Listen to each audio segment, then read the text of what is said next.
Welcome to CEO Growth Talks with Chief Outsiders. This is a LinkedIn Live series. I'm your host, Angus Robertson, a fractional CMO here at Chief Outsiders.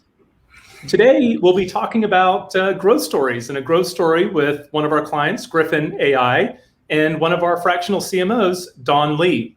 And it's a very exciting topic that we have today, one of my favorite, account-based marketing, or ABM. So with that, let's dive right in. Greg, why don't you tell us a little bit about yourself? Let's introduce the panel. Yeah, sounds good. Thanks, Angus. So my name's Greg Aquavella. I'm the Senior Marketing Manager here at Gryphon AI. I've been in, B2B tech sales for, over 6 years, been in marketing for, 10, 12 plus years. And I have a lot of, areas of expertise in the data analytics world and also the sales engagement and, enablement space. So excited to be here. Thanks for having me on.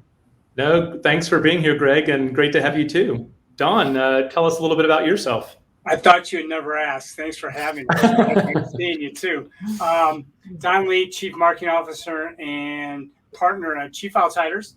I've got about 25 years of C-level experience from a CEO, COO, and CMO.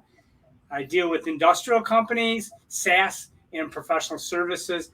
Love to be a disruptor. So if you don't want your business disrupted, don't bother with me. But I had a lot of fun with Greg and his team really changing the game. So thanks for having me. Fantastic. As we jump in, Greg, I'd love to hear a little bit more about Griffin. What does Griffin do, and how are you making a difference in your market? Yeah, absolutely. So Gryphon AI is the leader in AI-powered conversation intelligence and real-time guided coaching. And so essentially, we provide sales tech that helps sales leaders and reps progress opportunities, generate pipeline, onboard reps faster, and help mitigate DNC and TCPA compliance risk. And so where we're really kind of changing the game. So our technology, specifically real-time guided selling, is the next generation of sales. And this is one of the coolest tech on the market right now. And so we have a virtual sales assistant, Griff, and Griff has the ability to, sit on reps' calls, whether it's a discovery call, whether it's a pipe progression call, whatever it may be. And Griff can help all of the reps with objections that are thrown their way, provide potential answers, and not only objections, Griff can help, pop competitor cards, anything that's related to, your sales process, et cetera. And all of this is done via, real time. So the reps don't need to wait, until the post-call analysis or things like that. This is all happening in the moment, which makes this such a really exciting time to be here at Griffin. And one of the things I have to note is the AI and ML behind all of our tech is just like truly amazing. It's constantly getting better. It's constantly getting Griff smarter, and just helping people, progress and close deals, which is really, why, Griffin exists. Very cool. Very cool. Yeah, I think when it comes to sales and marketing, it's really important to be considering AI, machine learning right now. There's some pretty interesting changes that are happening, which are affecting all of us and how we can leverage that tech to just be more effective overall. So Dawn, I know you've been working with Greg and the Griffin team for a little while. How did you become involved in Griffin, and what type of work are you doing there? So December 19, I engaged with Griffin through Chief Outsiders, obviously, and met with their executive team and private equity team. And what they really wanted to do is build us a go-to-market strategy, but that's going to rebrand us, remessage us, reposition us, and really start to really align sales and marketing, which I call smarketing, and then really drive revenue. Number one is drive revenue. And they were in a very, very crowded market where they were in December of 19. And as you've heard Greg's, what their differentiation is, they have now broke away from that crowded market and really started going on their own path. And I just kind of helped them in that process, and they've taken it to the next level. So I disrupted for a while, and then they've just really killed it. So I'm really proud of those guys. Love it. Love it. So as we talked about a little bit earlier, and of course, the title of this LinkedIn Live, the topic for us today is account-based marketing, or ABM. So Dawn, sticking with you, why should our audience and why should companies in general be thinking or caring about ABM? What's the so what?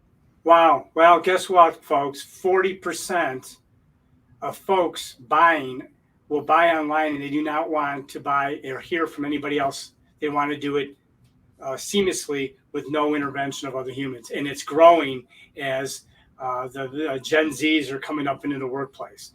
So digital is really important. And so why ABM is important is that we've got to know our customers. We need to know their business as well as they know their business. And we got to offer solutions to their problems so that we can capture them and move them down the funnel. If we don't capture their problems and we don't know what they're going through, then it's worthless. So really good insights in building the strategy around that. And Greg's going to talk about how we took ABM and flipped the telescope around in a whole different way. So you got to be committed. You got to be very, very disciplined in ABM. Yeah, I like what you're talking about. I mean, just the idea of the buyer journey, we know how much that matters and the moments that matter within the buyer's journey, but being able to curate that experience based on the kinds of customers that you want, that's a cool strategy. And as you said, Don, Greg and Griffin have flipped ABM on the head a little bit. So Greg, why don't you tell us a little bit about what you consider traditional ABM and what's different about the approach you took? Yeah, so everybody that's listening probably knows the three main types of ABM, right? There's one-to-one ABM, there's one-to-few, and there's one-to-many. And depending on how you classify it, right, you can classify it down by, one-to-one's pretty obvious. One-to-few you could do by persona, by industry, and one-to-many is just kind of at a larger scale.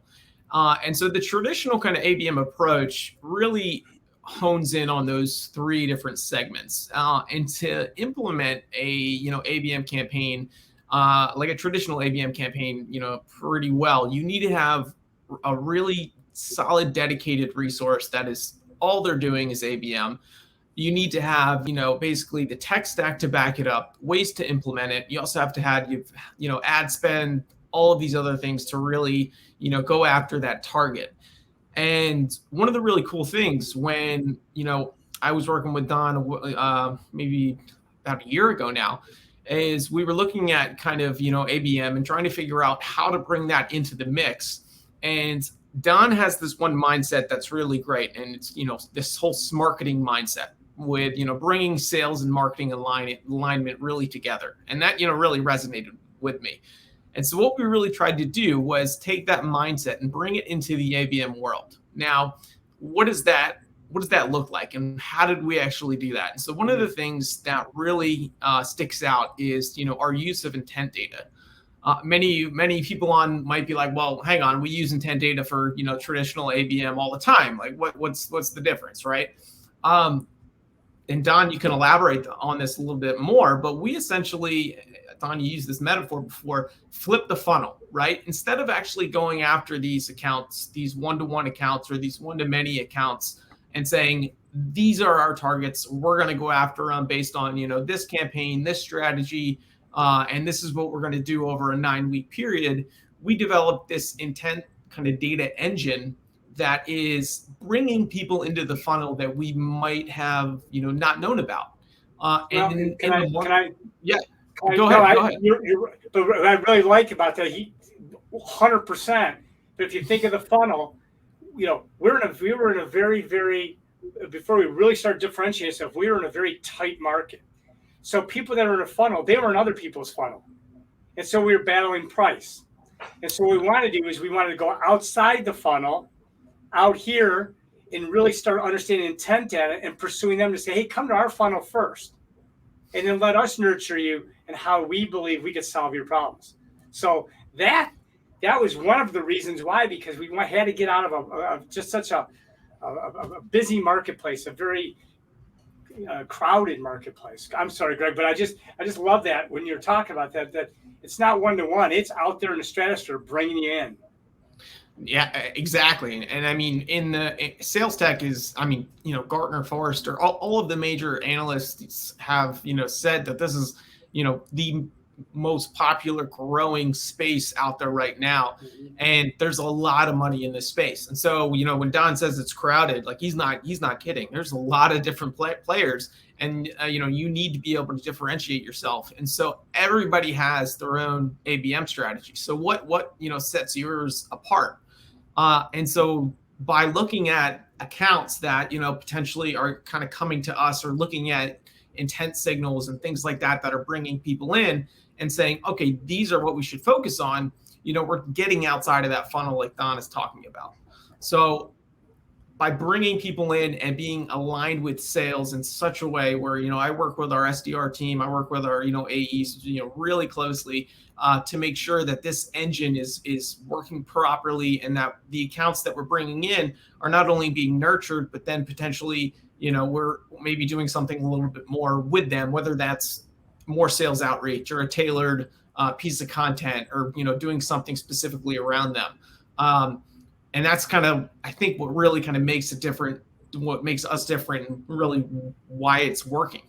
Well, the thing is, I love that, Craig, and what you've done such a great job of aligning with sales because they trust you, is that Greg kind of developed, really taking this intent data, bouncing off of G2 data, bouncing off to what's hitting our website, and we'd score it. And so now our salespeople were super excited because they were getting things that were real, people that are actually want to buy. And so we'd say, hey, and then our Zoom info, we use that tool too. We know what industry. And then, of course, the marketing department had to figure out, okay, what is the right messaging and positioning for that industry that we found this person searching above our funnel, and start feeding that to them. So we scored it, pursued it, brought in our funnel, and then we start the whole marketing nurturing campaigns with our sales team. Those are some, I think I picked up on 3 pretty compelling insights there. It sounds like you had a target market, an ideal customer profile, where you're just competing too much in the middle of the funnel. So you wanted to get earlier in the buyer's journey, and then you're using multiple buying signals. So third-party intent data, G2 data, your Zoom info data, and then curating that information and targeting the right kind of content in it. And then finally, just that sales alignment and bringing sales into the conversation. That's not an easy thing to do. When you look at a challenge or a program like that, where do you start? And how did you know that, how did you get sales sort of bought into this idea? Well, I could say that when we first started, Don and I took a look at a year ago, probably our tech stack, right? And so we took a look at, what we could do with what we had, what we needed, and where we wanted to go. And so, we knew the end result. We knew that we had this mindset where, marketing and sales cannot work in silos. It just doesn't work. You get so much better results when everybody is aligned. So how do we get from A to Z? And you mentioned one of the biggest things right off the bat is getting, sales buy-in for all of these things. Because when it comes down to it, you could get 100 accounts that are perfectly nurtured, but if, sales isn't bought into the whole system, the whole system's going to collapse, right? And so one of the things that I think really worked on the sales team here is when we brought on, Bombora and, and G2, like Don was saying, we were able to create these reports that, once we walked through and explained kind of the value of these reports, you could kind of see the epiphanies happening when I would have these one-on-ones with whether it was our BDR team or, AEs, to saying like, oh my God, this is really helpful. Especially when you're a new SDR or a new AE and you're thrown, let's say, a few hundred or 1,000 accounts, this list gives you a way to prioritize or a way to actually, start somewhere. And so it has also a dual purpose where it not only helps us with our ABM programs, but it also allows the AE and SDR team to say, all right, I'm new to this org. First thing I got to do is learn the product. Second thing is I got to get a handle on my accounts, right? And so it allows them to prioritize their accounts in a way that just makes sense for them. And it really helps. And so by giving them that tool, which is still used to this day, every day here, really, really helped with that sales buy-in, and made me a really good friend to the sales team. And Greg did a great job embedding it in the Salesforce and embedding into their daily routine, which made it easy because we didn't want to put any obstacles up for our sales team. Because what did I used to say, Greg? We're here to make them successful. If they're successful, the company's successful.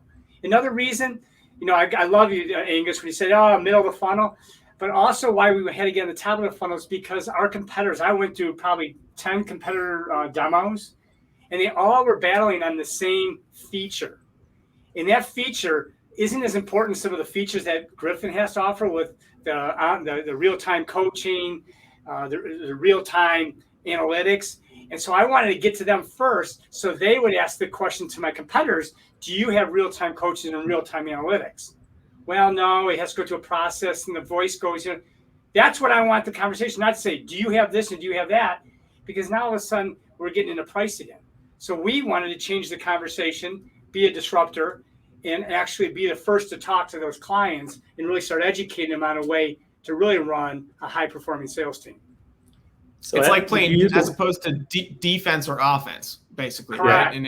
And that's exactly what you're saying, right? It's like we wanted to play offense, not defense, and this was the way to get there.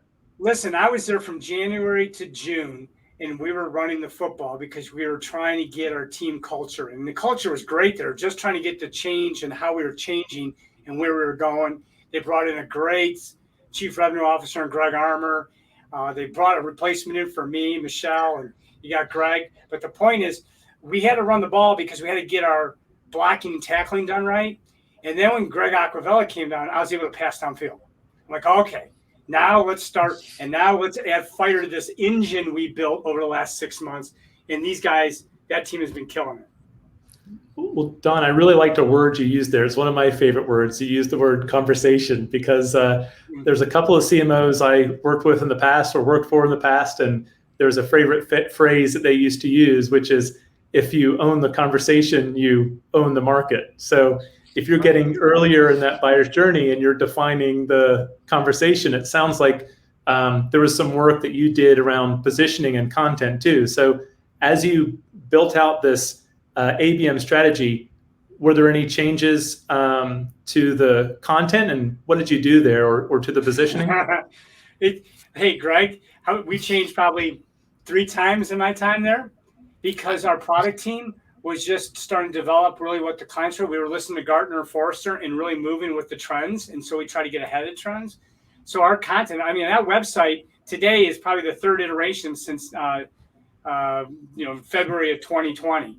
Because we continue to listen, we continue to refine our product, our message, and everyone in the whole company has to be bought in. Greg, why don't you add to that?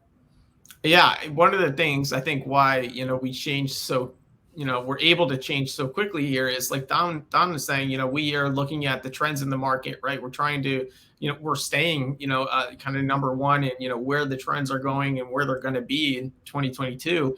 And we also have an amazing product team behind us that can actually make what we're talking about in a very quick, really quick timeline. And so when you have a product team that is on hyperdrive, right, you're going to have to continually, adjust and get to a place where, really suits the market for what the customer really wants. And a lot of times in our space, people will come into the conversation with some, other external biases about what they think they want or what they think they need, just based on what they've heard. But when you really get down to the root of this, and Greg Armour talks about this all the time, is like, all right, but what's their actual pain that they're focusing on? Like, what is their actual pain that they're trying to solve? And when you start to get down to that level, you realize that they think they need something, but that's really not what the end result will solve, or it's not what it'll solve. And so that's kind of the type of really differentiation with our whole sales team that I think sets us apart, and that on top of the speed that our product is evolving, and then on top of that also like messaging to go with it. But now we're in a place where we have a solid product. We've had a solid product, but we're in a place to be aligned for 2022 to 2024 to be really, really successful. So hey, let me tell you, if there's a will, there's a way. Interesting. We did this all through the pandemic. And my last time in Boston was March 8th of last year. Wow. And I was with their CEO, and he goes, "Do you think this is a real thing?" I'm like, I'll see in a couple of weeks. I never see him in person again.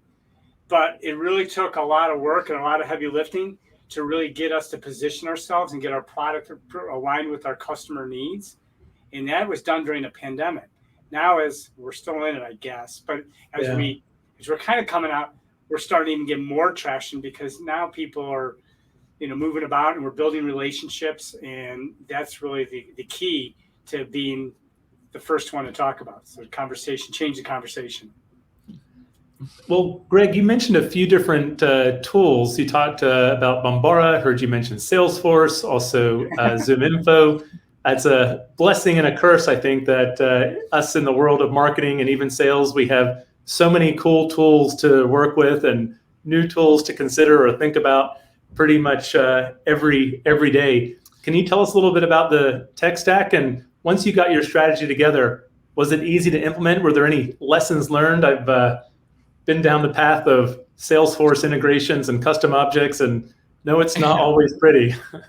Yeah. So, any marketer out there, there's, as you guys know, there are thousands of different tools that you can implement, from a simple subject line tester to, HubSpot, right? And so, or Salesforce. And so we obviously had, if Salesforce, we're running HubSpot on the marketing side. We're using, Sales Nav, ZoomInfo. We're using, all these different Bombora intent data, G2 intent data. And so bringing on the biggest piece of this engine when we started was probably bringing G2 and Bombora both into Salesforce as a joined report. The Bombora integration was actually one of the easiest I think I've ever done and had to do, which was amazing. And so once we kind of brought those two systems together and pulled the data set side by side so that the AE and BDR could look at it at the same time, that was kind of a game changer. But one of the biggest lessons learned, I think, from this whole process of, turning the funnel upside down, so to speak, would probably be, making sure that sales is bought into this whole system, right? And so you need to have sales bought in, aligned with what you're trying to do, or else nothing's going to work. And I've been at past companies where we've had some sales buy-in and some not, and so it really was dependent on the rep. And so it's that overall cohesive, strategy that, all right, this entire team loves what we're doing, loves what we're trying to implement. We're on the same team, and it just makes the process so much easier. I don't know, Don, what about you? We forget about one thing. We ripped out a sales automation tool and put one in 3 weeks. 3 weeks. I forgot about that one. Again, we talked every day, at least 5 times a day. We talked with the sales team all the time. And anytime you want to be a disruptor or want to change, business rules are changing. So we've always we got the tech stack. We finally got that, but we have to get them put business rules around the tech stack and get our sales team. And Greg did a great job doing that. And they believed in us because they knew that we were pivoting. And so anything new was not like, oh, wow, we never did that before. It was like, okay, show me how to do that. And so the management team at Griffin really set up we're going to be different. We're going to change. We're going to be a disruptor. So go. And there's no, we did it before. And that really gave us the freedom. And, but it takes planning. Remember, I was there from January to June, and I think they're wondering, what the heck is this guy doing? But then from June to December, what do we put in a funnel, Greg? You and I mean, this is a team thing. Man, 5 million? Millions of dollars worth of pipeline, just from that alone. I mean, and now it's so, just grown consistently and month over month, which is. But yeah, you can have the greatest tech stack, but if you're doing it all alone, you're not going to succeed. It's just you need people, process, and technology, and a lot of marketers forget they need the people and the process to go along with it, because then you go, my gosh, my data's bad. Well, yeah, it's bad because we never told you what kind of data you need to put in. And so I'm like a freak on that. So, my yeah, just I'm afraid. Right, Greg? Yeah. The more data, the more better for sure. And there's nothing about that helps get sales more on your side than making them look good and helping them get a little bit more pipeline and giving them tools to do their account planning, because there's nothing that sales loves better than doing their quarterly account planning and opportunity and forecast reviews. Hey, we're on their team. Yeah. We're here to make them great. Yeah. So Greg, has there been any reactions from sales? Are you engaging with sales any differently when it comes to ABM and what you're doing now versus what you were doing before? Any stories there? Yeah. So actually, with what we kind of have been doing and working on for the past, this whole engine that we've been talking about, right? This is finally, it's been up, it's running. We're starting to see. Not starting. We have seen, a lot of fruits of the labor, come to fruition with like what we're doing. And so now we are starting to do some, hyper personalized, traditional type ABM. However, I'll preface that in saying we're infusing it with the data that that we already have. So, cool. When we have, when we get accounts from, say, our enterprise team, we'll go back and make sure that the intent data is there. What kind of messaging should we target and structure around this, instead of saying, all right, let me go, try to attack this account with zero thought. So it's really the self-sustaining engine that we've built that has freed up some time for internally for us to dedicate other resources in other areas that just helps us grow. And a lot of that's just due to the automation and to the initial buy-in that we got. It's like, all right, this is a self-sustaining engine. Cool, let's keep this running, but it doesn't need as much work as it did, 8 months ago, 6 months ago. And so now we can focus our efforts on other areas that's going to just grow the business even more. So it's really exciting. That's fantastic, to activate a new channel that's generating pipeline, that's keeping sales happy, that you've put in a place that can fundamentally take care of itself, and you can start to work on the next thing. So as we wrap up here, Don, for other companies that are thinking about ABM or considering how they go to market with intent data, any recommendations or things for them to consider? How to pursue insights, understand your competitors, understand what your clients do, what their pain points are, and just immerse yourself with insights. Once you have that, you can then build a good messaging and positioning from those insights. And oh, by the way, I think does not work.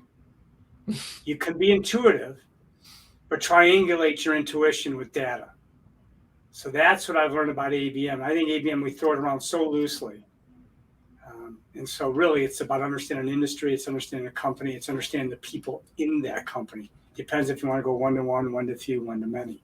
Right. I think you got to do all three. So that's what I said. And oh, by the way, for companies out there, every roadmap would be a little different, and risk is inherent to progress. So if you're not risking, these guys risked a lot. They've risked bringing me in, number one, but then number two is hiring Greg and other things and our crazy ideas. So don't be afraid to risk, because if you don't, you're just going to be status quo. Got it. A disruptor. Yeah, that's how you get to be a disruptor. Yeah, right. That's right. And Greg, any takeaway for the audience you want to leave folks with, either a recommendation or a lesson learned?